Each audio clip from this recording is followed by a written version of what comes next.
From the Solanum virus in World War Z to Trixie in the Crazies, books, films, and TV shows have spent decades highlighting the, albeit fictional, threat of a zombie apocalypse.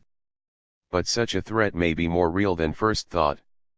A researcher from Ohio has published a study that looks at the rise of fictional zombie infections in a tongue-in-cheek way to draw attention to the real-world threat of how diseases spread. She also uses it as a wake-up call for the medical and community to fund research into how countries tackle outbreaks, using the recent Ebola crisis as an example. In her study, Zombie Infections, Epidemiology, Treatment, and Prevention, Tara Smith, Associate Professor at Kent State University in Ohio, studies the fictional spread of the Solanum virus, the Rage virus that featured in the 2002 film 28 Days Later and the Trixie virus in 1973 film, and 2010 remake, The Crazies.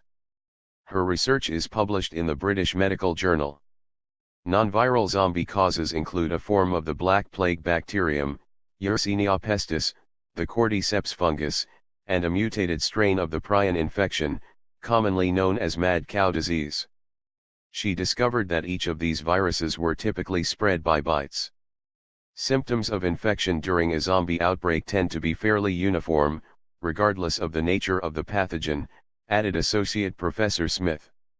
The incubation period is highly variable, with development of symptoms ranging from seconds to hours or days. Surviving a zombie apocalypse. The Zombie Survival Guide 2003 explained, at this rate, attacks will only increase, culminating in one of two possibilities. The first is that world governments will have to acknowledge, both privately and publicly, the existence of the living dead, creating special organizations to deal with the threat. In this scenario, zombies will become an accepted part of daily life, marginalized, easily contained, perhaps even vaccinated against. A second, more ominous scenario would result in an all-out war between the living and the dead.